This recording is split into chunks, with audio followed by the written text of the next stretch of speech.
নমস্কার। আপনাদের এর আগে অনেকবার পুরনো কলকাতার গপ্পে পথ বিক্রেতাদের হাঁকডাকের কথা বলেছি, কিন্তু পথ দিয়ে ক্রেতাও ডেকে যেত। সে কথা দু একজনের উল্লেখ করেছি, যেমন ধরুন পুরনো কাগজওয়ালা, কাঁচ ভাঙা, এটা বাচ্চ অনেক মহার্ঘ জিনিস, যা স্মৃতির দিক থেকে অসাধারণ, সে জিনিসও কিনতে আসত, অনেকে বিক্রিও করতেন, যেটা খুব আশ্চর্য লাগত। আমার সেই বয়সেই মনে হতো এত একটা সুন্দর স্মৃতি কয়েকটা পয়সার জন্য বিক্রি করে দেয়া যায় কি। তাদের গল্প আজ বলি। প্রথমেই বলবো বেনারসি শাড়ির পাড় বিক্রি। শাড়ির সম্পূর্ণটা তারা কিনত না, তারা হাঁক দিত, বেনারসি শাড়ি পাড় বিক্রি, বেনারসি শাড়ি বিক্রি, সিল্ক শাড়ি বিক্রি, জড়ি পাড় বিক্রি। এই যে পান খেয়ে কর্কশ গলায় হাঁক দিয়ে যারা বেনারসি শাড়ির পাড় কিনতে আসত, তারা সকলেই উত্তরপ্রদেশীয়, বেনারসেরই লোক। ধুতি পরার একটা টিপিক্যাল ধরন ছিল, সেটা দেখলেই বোঝা যেত। কোঁচাটাকে আবার তুলে এখানে মোজা বলে প্রায় বিশেষ কিছু নেই। আর পাঞ্জাবি নয়, বেনিয়ান জাতীয় জিনিস পরত, পুরো বেনিয়ানও নয়। সে যাই হোক, তো পরে এরা হাঁক দিয়ে বেরোত। বেনারসি জড়ি বলতে তখনকার দিনে, আজ থেকে 70 বছর আগে, রোলেক্স জড়ির বেনারসি দিয়ে বিয়ে দেওয়ার কথা বাপ ঠাকুরদা ভাবতে পারত না, দাদাও না। তখনকার বেনারসির জড়ি ছিল সোনার উপর সুতো থেকে তৈরি করা। এখান থেকে সেই জড়ির ফুল, সারা গায়ে ফুলওয়ালা বেনারসি হলে তার দাম অনেক বেশি, আর জড়ির পাড় থেকে, আঁচলা থেকে জড়ি তুলে নিত তারা।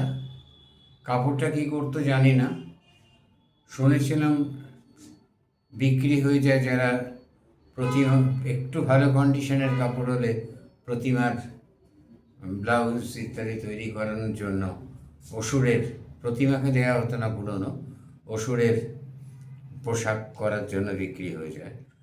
এইটার কখনো যাচাই করার সুযোগ হয়নি, জানিও না, শোনা কথা। তা বেনারসি জড়ির পাড় বিক্রি, তারা আসতো, তারা মুখে এরকম করে হাত দিয়ে ডাকতো, বেনারসি শাড়ির পাড় বিক্রি। কাউকে কখনো বিক্রি করতে দেখিনি। পিঠে একটা বোঁচকা থাকতো, এতে বোঁচকায় নিশ্চয়ই তো একটা শাড়ি থাকতো। এটা গেল একটা, যারা একটু দামি জিনিস কিনতে আসতো। এরপর আসতো ঘড়ি কিনবার লোকেরা, তারা আবার নাম ধরে ঘড়ি বলতো। রোলেক্স ঘড়ি কিনবো বাবু, রোলেক্স ঘড়ি আছে, পুরনো গ্র্যান্ডফাদার ক্লক আছে, সিট্টমসের ঘড়ি আছে। আমার নিজের সংগ্রহে, আমার শ্বশুরবাড়ি সূত্রে দাদা শ্বশুরের একটি সিট্টমসের টেবিল ক্লক আছে। তখন ছিল না, কিন্তু থাকলেও বেচতাম না। এই সমস্ত দামি দামি ঘড়ি তারা কিনতে আসতো। গ্র্যান্ডফাদার ক্লক আমি কাউকে বেচতে দেখিনি, তবে দু একজন ডাকতো। যে ঘড়িগুলো বিক্রি হতো দেখে মনটা ভারী হয়ে যেত, যেটাকে ট্যাঙ্ক ঘড়ি বলে বা পকেট ওয়াচ বলা যেতে পারে। জামার যে পকেটের সাইডটা কাটা থাকতো, সেখানে একটা ফলস পকেট থাকতো, আর এইখানকার বোতাম ঘরে চেন লাগিয়ে সেইটা ওইখান দিয়ে পাস করিয়ে দেওয়া হতো, ওইখান থেকে বার করে খুলে দেখা হতো। এই ঘড়িগুলো অত্যন্ত অভিজাত ঘড়ি। এই ঘড়ি যারা ধনী মানুষ ছিলেন তাদের সোনার ঘড়ি খারাপ হয়ে গেলে তো আর এদের কাছে বিক্রি করতো না, পথক্রেতাদের কাছে বিক্রি করতো না, সেটা স্যাকরারাই গালিয়ে সোনা দিয়ে অন্য কিছু করে দিত। রূপোর ঘড়ি কিন্তু বিক্রি হতো, স্প্রিং দেয়া, খচ করে টিপলে স্প্রিংটা খুলে যায়, প্রিন্টেস খুলে গেলে ঘড়িটা দেখা যায়। আর ঘড়ির যে সময়গুলো সেগুলো রোমান অক্ষরে লেখা, সেকেন্ডের কাঁটা থাকতো। ভারী সুন্দর জিনিস, কালেকশানে রাখার মতো। আমার সংগ্রহে একটি আছে, তবে সোনার উপর নয়, জমিদার বংশের ছেলে তো নয়, নিতান্তই গান মেটালের। সেটা গান মেটাল, কপারেরগুলো অ্যান্টিক লুক, এখন এগুলো অ্যান্টিকই। কপারের ঘড়ি ব্যবহার করা হতো, এগুলো ওই খচ করে টিপলেই ডালাটা খুলে যেত। আমার সংগ্রহে যেটি আছে সেটিও ওইভাবেই খুলে যায়। এবার ঘড়িটা দেখে আবার পকেটে রেখে দেওয়া। এখনকার দিনে রাস্তায় ঘাটে এটা নিয়ে বেরোলে লোকে হাঁ করে তাকিয়ে দেখে, দারুণ সফিস্টিকেশন। তৃতীয় যে দামি, আর ওই যে বললাম গ্র্যান্ডফাদার ক্লক, আলমারির মতো বড়, ওপরে পেন্ডুলামটা সেই ওপর থেকে নিচে অবধি, নিচে কাঁচ দিয়ে দেখা যেত। অসাধারণ জিনিস। অকশন হাউসে এখনও বিক্রি হয়, তবে বেশিরভাগ গ্র্যান্ডফাদার ক্লক যেগুলো বিক্রি হয় সেগুলোর সঙ্গে নাম জুড়ে দেওয়া যায়, এটা ঠাকুরবাড়ির অমুকের তমুকের, সবগুলো সত্যি নয়, সার্টিফিকেট সবগুলোর নেই। তৃতীয় বিক্রি হতো, যেটা কিনতে আসতো ক্রেতা, পুরনো গ্রামাফোন বিক্রি, গ্রামাফোনের মেশিন, গ্রামাফোনের স্পিকার, গ্রামাফোনের রেকর্ড বিক্রি। গহরজান বিবির রেকর্ড ভালো অবস্থায়, কি মল্লিক চালু অবস্থায়, আঙুরবালা, ইন্দুবালা চালু, প্রফুল্লবালা চালু অবস্থায়।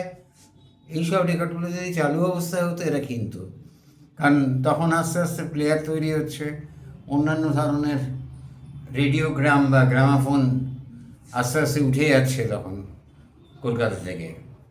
আর এগুলো উঠে গিয়ে নতুন যেগুলো আসছে সেগুলো ওই মেশিনে আর বাজে না।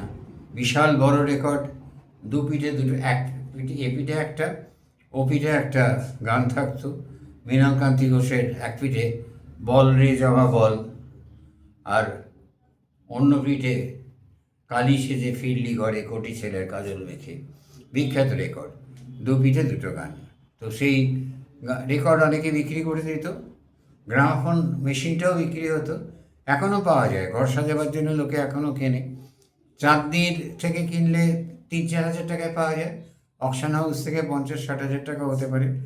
বলেই দিতে পারে এটা অমুক রামচন্দ্র বিশ্বাস বা রামনারায়ণ সিংহির বাড়ির জিনিস, প্রমাণ তো দেবে না।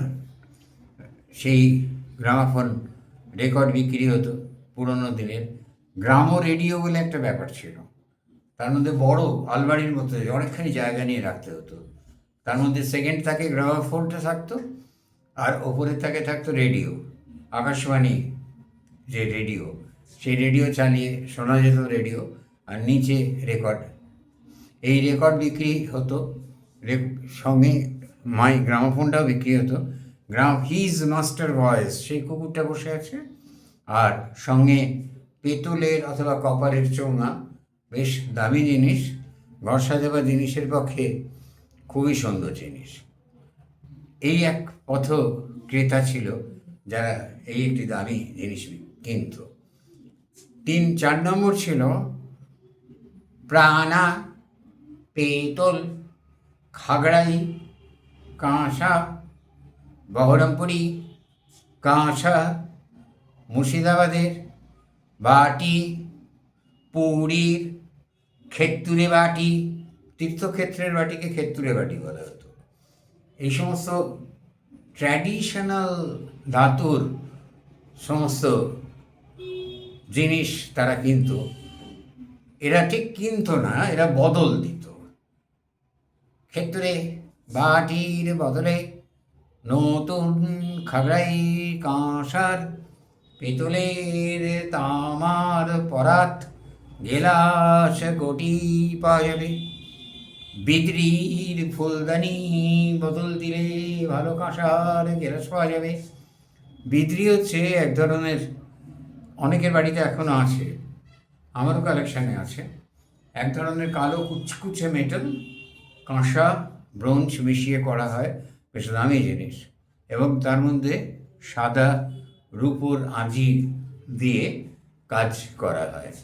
বিদ্রি এখন একটা উঠে যাওয়া শিল্প, এখন আর বিদ্রি জিনিস পাওয়া যায় না, খুব দু একটা পুরনো অ্যান্টিক শপে পাওয়া যায়। এই সমস্ত জিনিসগুলো খুব দামি জিনিসের মধ্যে পড়তো।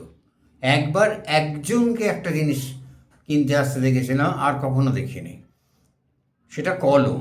তখন কলম উঠে যাচ্ছে আস্তে আস্তে, ডট পেন আসছে। কলম, আমি এখনও কলম ব্যবহার করি। কলম একটা অসম্ভব সুন্দর জিনিস। ঝর্ণা কলম, ঝর্ণা নামটা দিয়েছিলেন রবীন্দ্রনাথ ঠাকুর। ওয়াটারম্যান কলম পৃথিবীর প্রথম কলম। তা সেই যে কলম, কলমের যারা কিনতে আসতো তারা নাম বলতো,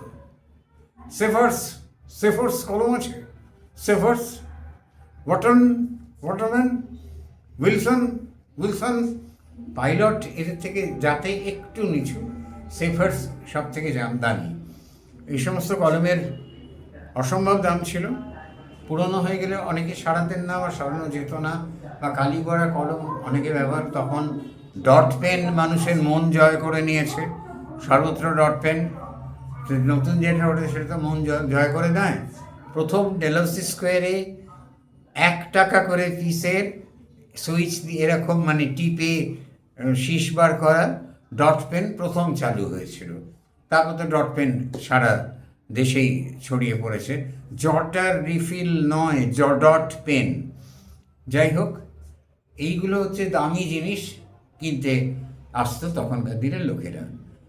আর এছাড়া যা পুরনো কাগজ, কাবাড়িওয়ালা, কাগজের ঠোঙা, তাদের গল্প আরেকদিন বলবো। নমস্কার।